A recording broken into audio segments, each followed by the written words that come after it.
Right now 2024లోని job market చూసుకున్నట్టయితే కొంచెంగా last 2 ఇయర్స్తో compare చేసుకుంటే కొంచెం ఓపెన్ అప్ అవుతుంది, హైరింగ్ అనేది జరుగుతుంది అని అయితే చెప్పుకోవచ్చు. కాకపోతే ఇక్కడ ఒక ప్రాబ్లం అయితే ఉంది.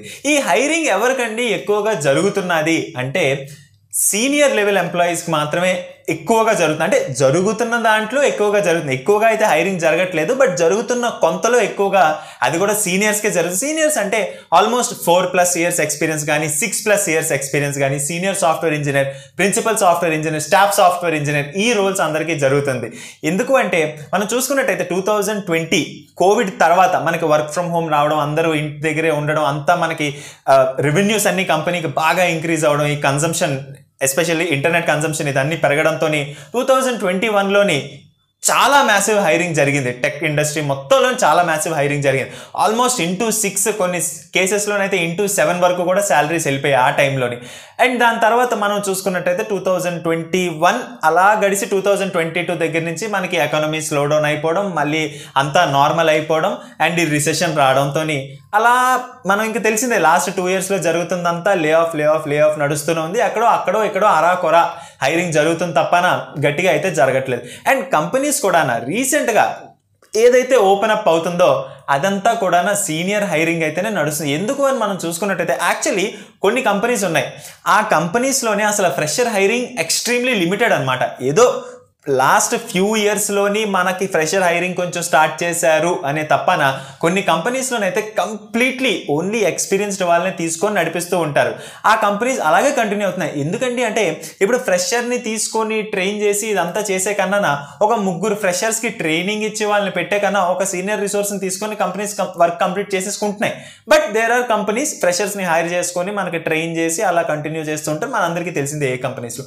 బట్ ఈ రీసెంట్ ఇయర్స్లోని ఏదైతే మనం ఈ రిసెషన్, ఎకనామిక్ స్లో డౌన్ అనేది మనం ఏదైతే చూస్తున్నామో వీటన్ని సిట్యువేషన్స్ వల్ల ఫ్రెషర్స్ని తీసుకునే కంపెనీస్ కూడా ఒక స్టెప్ బ్యాక్ వేసి తీసుకోవడం అయితే మనం తగ్గించేసే. రీసెంట్గా మనం ఏ కాలేజీలోకి మనం ఎవరైనా కాలేజీలో ఉన్న వాళ్ళని మనం అడిగినా కూడా వాళ్ళు ఒకటే చెప్తారు, ఒక 2-3 ఇయర్స్ బ్యాక్ అంటే మేము కాలేజీలో జాయిన్ అయినప్పుడు ఉన్న హైరింగ్కి ఫర్ ఎగ్జాంపుల్ 2023 బ్యాచ్ ఉంది, ఎప్పుడు జాయిన్ అయి ఉండొచ్చు 2019లో జాయిన్ అయి ఉండొచ్చు, 4 ఇయర్స్ బ్యాక్.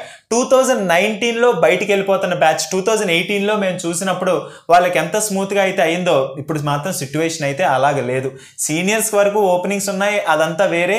అండ్ సీనియర్స్ ఓపెనింగ్స్లో కూడా ఇక్కడ మళ్ళీ ఇంకోటి ఉంది. ఒక 2 ఇయర్స్ బ్యాక్ ఏదైతే శాలరీ మనకు ఉన్నదో ఇప్పుడు ఆ శాలరీ అయితే లేదు. ఎందుకంటే ఎకానమీ చాలా స్లోగా ఉంది, మనకి రిసెషన్ ఇవన్నీ నడుస్తున్నాయి కాబట్టి. ఫర్ ఎగ్జాంపుల్ 2021 ఆ టైంలో 3 ఇయర్స్ 4 ఇయర్స్కే మనకి 20-25 ఇచ్చేసేవాళ్ళు. బట్ ఇప్పుడు 5 ఇయర్స్ దగ్గరికి వచ్చినా కూడా లేదమ్మా మీకు అంత రాదు, మ్యాక్సిమం 20 లేదా 22 లేదా 24, ఇంకా దానికి మించి మేము ఇవ్వలేము. ఇంకా 6 ఇయర్స్ 6.5 ఈ సిచ్యువేషన్ అంతా అలాగే ఉన్నది, అంటే అంత హెవీగా ఇవ్వట్లేదు. So this is the right time. ఇప్పుడు కంపెనీ సీనియర్ రిసోర్స్ని పికప్ చేయాలి అనుకున్నా కూడా ఇప్పుడు కంపెనీలోకి వెళ్ళిపోయిన తర్వాత మనం ఏం చేయగలం? హైక్ ఇవ్వట్లేదు అంటే ఇవ్వట్లేదు అంతే, ఆ కంపెనీ పాలసీ అలాగ ఉంది అని చెప్పేస్తారు. బట్ సీనియర్ రిసోర్స్ని పికప్ చేయాలి అంటే this is the right time. ఎందుకు అంటే ఎకానమీ స్లోలో ఉంది, ఏ విధంగా మనం హై శాలరీ అడుగుతాం, ఎందుకంటే ఎక్కడా ఇవ్వట్లేదు, ఎక్కడా ఎక్కువ హైరింగ్ జరగట్లేదు, మనం అడగలేము, కంపెనీ ఇవ్వలేదు. సో మనకున్న లిమిటెడ్ ఆప్షన్స్లోనే మనం వెళ్ళిపోతాం. సో సీనియర్ హైరింగ్ జరుగుతుంది అన్నా కూడా ఆ జరిగే హైరింగ్ కూడా కొంచెం యావరేజ్గానే నడుస్తుంది salary perspective compare to the last few years. And also మరి ఫ్రెషర్ సిచ్యువేషన్ ఏంటి? ఎందుకంటే ఫర్ ఎగ్జాంపుల్ 2023లో పాస్ అవుట్ అయిపోయామో అనుకుందాం, ఇక్కడ నుంచి ఒక 8 మంత్స్ గడిచిపోయింది, ఇప్పుడు మార్చ్ వచ్చేసింది, హార్డ్లీ ఇంకొక 2 మంత్స్ కానీ గడిచిపోతే బీటెక్ అయిపోయి 1 ఇయర్ అయిపోతుంది, గ్రాడ్యుయేషన్ అయిపోయి. కానీ ఇక్కడ ప్రాబ్లం 1 ఇయర్ అయిపోవడం కాదు, ప్రాబ్లం ఏంటంటే ఇంకో 2 మంత్స్ గడిచిపోతే నెక్స్ట్ ఇయర్ 2024 పాస్ అవుట్స్ అందరూ కూడా వచ్చేస్తారు. అప్పుడు ఏమవుతుంది, ప్రయారిటీ అనేది ఫోకస్ అనేది అందరికీ 2024 పాస్ అవుట్ మీదకి వెళ్ళిపోతుంది. మళ్ళీ 2023 పాస్ అవుట్ అనగానే ఈ లాస్ట్ 1 ఇయర్ నువ్వు ఏం చేస్తావు అని క్వశ్చన్ వస్తుంది. 2024 అతనికి అది రాదు కదా.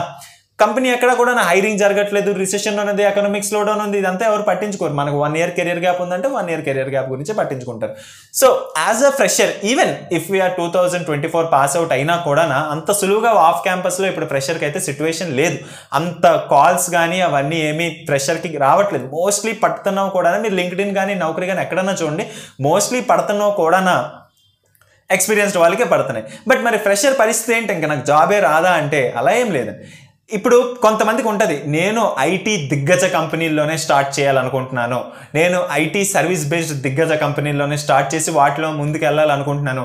బట్ మన ఐటీ దిగ్గజ సర్వీస్ బేస్డ్ కంపెనీస్ ముందులాగా హెవీగా హైరింగ్ అయితే జరగట్లేదు, వాళ్ళు కూడా కొంచెం లిమిటెడ్గానే హైర్ చేస్తున్నారు. బట్ మన కెరియర్లోని మన స్టార్టింగ్ పాయింట్లో నేను ఇక్కడ ఇలా తీయాలి అనుకుంటున్నాను, బట్ అక్కడ సిచ్యువేషన్ అయితే మనకు అంత లేదు. సో అలాంటప్పుడు మనం ఏం చేయాలి అంటే, first most important thing, company brand name కాకుండా ఫస్ట్ నేను ఒక జాబ్లో ఉండాలి, నాకు వచ్చే ప్యాకేజ్ని నేను కొంచెం పక్కన పెట్టేసి స్టార్టింగ్ ఇయర్స్లోని నేను జాబ్లో ఉండాలి, నేను ఎక్కువ నేర్చుకోవాలి. ఇప్పుడు ఈ సేవింగ్స్ ప్యాకేజ్ ఇదంతా ఇట్స్ గుడ్ టు హ్యావ్, ఎంత ఎక్కువ ఉంటే అంత మంచిది, మనందరికీ తెలిసిందే. ప్యాకేజ్ ఎంత ఎక్కువ ఉంటే డబ్బులు ఎంత ఎక్కువ వస్తే మనకు అంత మంచిది. కాకపోతే సిచ్యువేషన్ ఇలాగ ఉన్నప్పుడు మనం కొంచెం యాక్టివ్గా ఏదన్నా కంపెనీ, కొంచెం మంచి కంపెనీలో మంచి ప్రాజెక్ట్ వచ్చి ఇప్పుడు ఫర్ ఎగ్జాంపుల్ కొన్ని స్టార్టప్స్ ఉంటాయి బెంగళూరులో, వాళ్ళు మంచిగా హైర్ చేసుకుంటారు. ఫ్రెషర్ అయినా కూడా ఒక 6 months గ్యాప్ ఉన్నా మనం క్వశ్చన్ కానీ ఆన్సర్స్ చెప్పగలిగితే వాళ్ళు ఫాస్ట్గా ఉంటుంది hiring process. So company name అనేది కొంచెం పక్కన పెట్టి మనం ఆ టెక్నాలజీ, మనం ఏదైతే టెక్నాలజీ తీసుకున్నామో ఆ టెక్నాలజీలో ఓపెనింగ్ ఉంటే అవకాశం ఉన్నంత వరకు జాయిన్ అవ్వడం ట్రై చేయాలి. అట్లీస్ట్ కరెంట్ సిట్యువేషన్ని మనం దృష్టిలో పెట్టుకొని మనం ఆ కంపెనీలో జాయిన్ అయ్యి ఒక 1-2 yearsలో సిట్యువేషన్, ఇప్పుడు ఏదో ఒక స్టేజ్లో సిట్యువేషన్ అయితే బెటర్ అవుతుంది. లాస్ట్ 2.5 years నుంచి ఇలాగే ఉంది. కొంచెం టైం అయిన తర్వాత సిట్యువేషన్ బెటర్ అవుతుంది కదా, సో ఆబ్వియస్లీ ఆ టైంలో మనం మారిపోవచ్చు ఇంకొంచెం బెటర్ కంపెనీకి, ఇంకొంచెం బెటర్ శాలరీకి, ఇంకా పెద్ద కంపెనీ పేరులోకి. ఇప్పుడు that is the first thing. Second thing వచ్చేసి, వీలైతే మనకి ఇప్పుడు టైం ఉన్నది కాబట్టి, ఫర్ ఎగ్జాంపుల్ మనం ఒక ఏఐ రిలేటెడ్ ఏదైనా, ఒకప్పుడు వరకు ఈ open AI, chat GPT operational model వచ్చిన ముందు వరకు AI is it's just a thing అనమాట. అంటే ఇలా ఉంటుందేమో, ఇలా ఉండొచ్చేమో.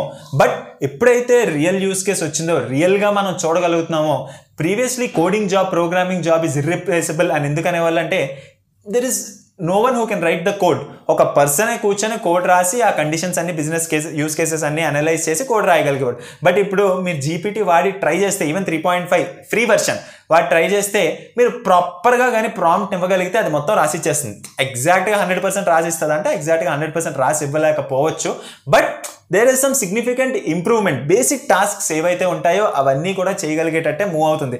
వీలైనంత వరకు మనం చూసుకున్నట్టయితే ఈ AI related, generative AI related, open AI, ఈ కంపెనీ వాళ్ళు మనకి ఏపీఐస్ ఎక్స్పోజ్ చేశారు. మనం చూసుకున్నట్టయితే ఓపెన్ ఏఐ ఏపీఐస్ అని మనం ట్రై చేస్తే వాళ్ళు కంప్లీట్ ఏపీఐస్ని ఎక్స్పోజ్ చేశారు. అంటే ఆ ఏపీఐస్ని వాడుకొని జీపీటీని మన ఓన్ డేటాతోని ట్రైన్ చేసుకొని, మనమే ఒక క్వశ్చన్ అడిగి, మన ఓన్ డేటాతో దాన్ని ట్రైన్ చేసి మనం ఒక క్వశ్చన్ అడిగి దానిలోంచి ఆన్సర్ తెచ్చుకోవచ్చు. సో ఏదైనా ఏఐ రిలేటెడ్ ప్రాజెక్ట్ ఒకటి చేసుకొని మన గిట్హబ్లో నుంచి మనం ఇంటర్వ్యూ కానీ మన రెజ్యూమ్లో కానీ మెన్షన్ చేస్తే ఎంతో కొంత అయితే హెల్ప్ఫుల్ అవ్వచ్చు. మనం ఏఐ సైడ్ జాబ్ తెచ్చుకోకపోయినా, అరే తిను ఖాళీ టైంలో తిను ఏదో ఒకటి సంథింగ్ చేశాడు ఉపయోగపడేది అన్న పాయింట్ ఎంతో కొంత మనకి హెల్ప్ అయితే చేస్తుంది.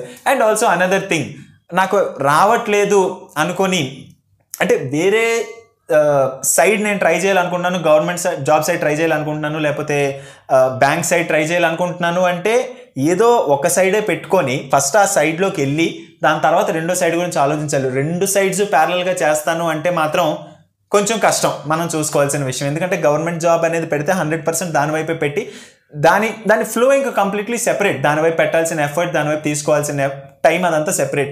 నెక్స్ట్ థింగ్, ఇలా నేను ప్రైవేట్ జాబ్ సాఫ్ట్వేర్లోకి వస్తాను అనుకుంటే ఇదంతా సెపరేట్. ఓకే, నేను సాఫ్ట్వేర్ జాబ్లోకి వెళ్ళిపోయిన తర్వాత గవర్నమెంట్ జాబ్ ప్లాన్ చేసుకొని ప్రిపేర్ అవుతాను అంటే అదంతా సెపరేట్. బట్ 2 పడవల మీద మనం కాలేస్తే మాత్రం కొంచెం కష్టమే. సో ఏదో ఒక డెసిషన్ తీసుకొని కొంచెం మనం ఒక జాబ్ రాకపోయినా కూడా, అంటే మనం అప్లై చేసాం, మనకు కాల్ రావట్లేదు లేదా రిగ్రెట్ మెయిలే వస్తుంది, లేకపోతే కొన్నిసార్లు రీసెంట్గా నేను కొంతమందితోని లైక్ 1-2 year ఎక్స్పీరియన్స్ ఫ్రెండ్స్ ఎవరైతే ఉన్నారో వాళ్ళతో మాట్లాడుతున్నప్పుడు, మేము స్టార్టప్లోని 4-5 rounds ఆఫ్ ఇంటర్వ్యూ ఇచ్చాము కానీ లాస్ట్లో మాకు రిగ్రెట్ మెయిలే వస్తుంది. రిక్రూటర్తో మేము పర్సనల్గా అడిగినప్పుడు వాళ్ళు ఏం చెప్తున్నారంటే, మీరు యాక్చువల్లీ 1-2 years ఎక్స్పీరియన్స్ ఉన్నారమ్మా, కాకపోతే మాకు 4-5 years ఎక్స్పీరియన్స్ వాళ్ళు దొరికారు, సో వాళ్ళకి ఎలాగా ఎక్స్పీరియన్స్ ఉంది కాబట్టి వాళ్ళకి ఇంకా ఎక్కువ నాలెడ్జ్ ఉంటుంది అని చెప్పి మేము తీసేసుకుంటున్నాము. ఇలాంటి సిచ్యువేషన్స్ కూడా ప్రస్తుతం ఉన్నాయి. ఎందుకంటే కొంచెం ఎక్స్పీరియన్స్ ఉన్న వాళ్ళు అయితే ఇంకొంచెం ఎక్కువ హ్యాండిల్ చేయొచ్చు అన్న ఒపీనియన్లోని మనకి ఎక్స్పీరియన్స్ ఎక్కువ ఉంటే ఆబ్వియస్లీ ఇంక ఎక్స్పీరియన్స్ ఎక్కువ ఉన్న వాళ్ళకే కొంచెం ఛాన్స్ ఉన్న మార్కెట్ అవుతుంది. But we have to keep trying. మన రెజ్యూమ్ని కొంచెం ప్రాపర్గా పెట్టుకొని ఈ కంపెనీలో రాకపోతే మనం వేరే కంపెనీస్కి ట్రై చేస్తూనే ఉండాలి. బట్ మనం కానీ సగంలో వదిలేస్తే తెలియకుండా టైం గడిచిపోద్ది, తర్వాత మనం డైరెక్షన్లెస్గా అయిపోతాం.